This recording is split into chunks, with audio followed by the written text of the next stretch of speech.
What is up, guys? It's Kaijuzilla621 and welcome to the spoiler review of 10 Cloverfield Lane. So as you guys saw, those are for a couple clips of when I went to see the movie. Now that I'm back, I can finally talk about the real deal, the real problems, and the real goodness. So starting off, I just want to get straight into this, the ending, the third act, the thing everyone really wants to see this video about, to see what my thoughts on it are. I liked it, guys. It was the UFOs and everything. It's First of all, this movie felt like a little bit like Fallout. The music kind of resembled Fallout 4, but the fact that she's alone and she comes out of the bunker, and yeah, one of the things I really got mad about is that John Goodman kills the other guy. That really surprised me. Like, it just really came out of nowhere.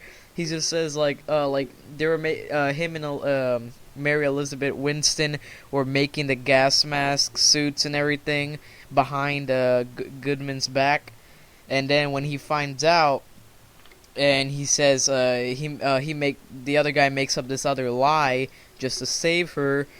That didn't really turn out well, and he just says, I'll accept your apology. And boom, he just shoots him out of nowhere. It really scared me, and I felt really bad for the guy. Then after that, he puts him in the acid. It sucks. But then she later fights back, luckily, and she gets to burn off some of John Goodman's skin. And I think Jiro's theory was right. He is the monster in this movie. Well, anyway, jokes aside, it was crazy. Like, it was so suspenseful and so intense. Also, the fact that I already knew they were UFOs. Like not the fact. Like, I already knew they were gonna be before the movie, but the sounds of the helicopters, I knew they were not helicopters. They just sound like, that UFO like engine, turning. The car was an old lady, and then she lets her die outside, and Mary Elizabeth Winston, the John Goodman got mad. He's really insane in this movie. This movie kind of reminded me of Outlast, that horror game you're locked inside, It kind of reminded me of that, but then she throws all these food cabinets on her. That's how the fire started. The acid spilled all over John Goodman when he slipped, and then made this electrical fire, and she escaped with the mask and suit, climbed through the air vents because she knew. And honestly, if John Goodman didn't shoot the other guy, the guy would not survive anyway, because he can't fit in those air ducts. Plus, he doesn't have the keys to the doors, so anyway, he would be screwed. So it might have had to happen. So when she comes outside, that's when things started to change. Like, honestly, when she came outside from that point on, well, maybe when the fight started between her and Goodman, from there, that's when the movie really, like, outlined itself. And I know people really they feel like it was rushed. Yeah, I do feel like it was abrupt, like, really out of nowhere. But when she just climbed the car and just sees the UFO, it really sent these chills down my back. Like, you're like, even though there's other people in the world, like the army, it just feels very scary. Like, you're like the only one there alive, and you just see this UFO going across the cornfield. And the cornfield is a perfect atmosphere, a lot like Signs. A lot of people really hate this UFO. Like, and I mean by a lot, I mean the Godzilla fan base. I mean, those are really people that really hate this movie. Everyone else loves it, and I agree. This movie's great. I really like the approach of the UFOs. They're kind of generic. They kind of look like the Transformers kind. But the fact that there's only one, like, think about this, guys. It's the fact that there's aliens doesn't mean that it's a bad movie. Yeah, Transformers kind of abuses it. You just see all these aliens. You feel it's like something generic, but the way they approach it in this movie is good. You feel like it feels a lot like Super 8. It's just very, very silent in this movie. Like, it's really scary, and it was pretty cool how the birds came around and you knew the air wasn't toxic, but he was still right, because then later in the scene, you get to see what's behind that glowing house. It's another UFO, like the mothership. If you guys remember, there's a scene, I'm not going to play right now, but there's a scene in War of the Worlds where the alien ship, the tripod, picks up this pickup truck. It looked a lot like that. The alien designs, the one that they dropped off in that cornfield, I don't really like the design. I mean, I thought they would look cool, like they look like humanoid, like very scary, like walk on two legs like humans. But they're like these slug animal things with like legs, kind of like the things from King Kong, those slug things that eat that guy apart. But the alien design wasn't good, and the UFOs are kind of generic. But the atmosphere, it's so good. You feel like you're alone there. You feel really scared. Like you just see this one little UFO just going by, just scanning the area. It's really scary. And the cool thing is when she's running from the alien, trying to get into the house, the light, it was like dawn, it was like sunset, and it just went dark in seconds, and that made it so creepy and intense. Like this, just going darker and darker and darker. She's running away from the aliens. That's a really good. Um, it was a crazy scene, and then you see the old lady dead on the ground. Then the alien ship, when it comes out behind the house, it throws this toxic gas that John Goodman was right about. Picks up the car. She's in the car, locked. She can't get out because of the gas. Plus, the slug alien kind of took it off her face. It's pretty creepy. But then she finds this bottle while the alien is picking up the ship is picking up the pickup truck, the one that hit her car, because John Goodman actually did it on purpose. But when it's picking up the car, the monster roars inside the UFO mothership, kind of like a Cloverfield, but not really the same sound. Cloverfield sounds more like a train. Well, then she makes a Molotov, throws it into the mouth, and it blows up. Kind of too weak, actually. I mean, I thought it would just do some little damage, but at least it killed it. Then what happens? She goes in the car, doesn't know what to do. So she, like, the explosions, I don't know, the camera looked really zoomed in when the explosions happen. They happen, like, it just blew up the bunker and then the alien ship. CGI was really good. It wasn't that bad. There was some parts where it looked kind of funky with the smoke clouds, but then she goes in the car. It's already nighttime. She takes the old lady's car, the one that was there to try to get in the bunker, but died. The one that was outside that you see in the trailer.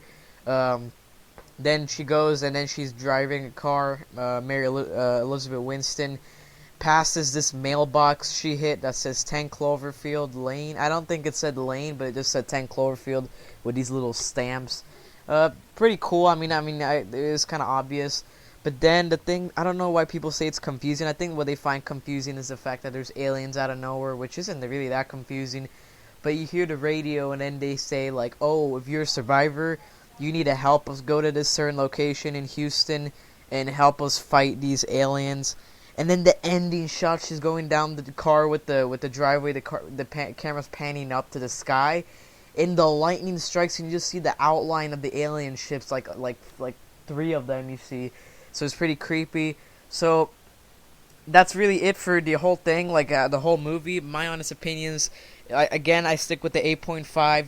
But I think the best performances were John Goodman and Mary Elizabeth Winston. Both great characters. We didn't really see much of John Goodman, more of Elizabeth Winston, which is still a really good actress. But John Goodman, he was very insane. Like, he had different personalities. You couldn't really see what was going on in his mind. I didn't know what he was doing when he cut the beard off. Like, what would happen if she didn't escape? Like, it's weird. Like, he was like a crazy person. I think the daughter, I don't know if he killed her or something. But probably the only thing I don't get is this the same universe as Cloverfield? Like, did the New York thing happen around this time, or is it later in the future, or is it before? Like, what? I need to know the timeline. Like, it's really confusing. We might get a third movie. I don't know. I mean, it'd be pretty cool getting a third movie, but I don't want to see just these army people fighting alien ships. It has to be good. But anyway, the movie was great.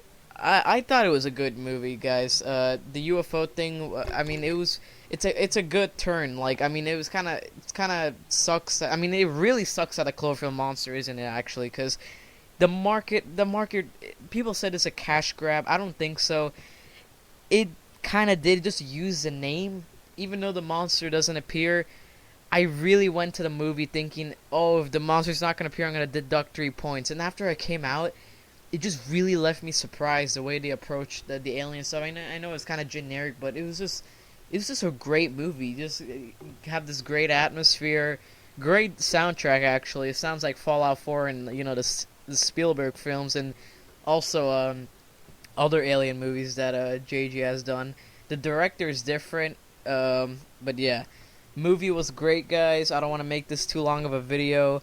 I didn't think it was confusing. I thought it was pretty straightforward.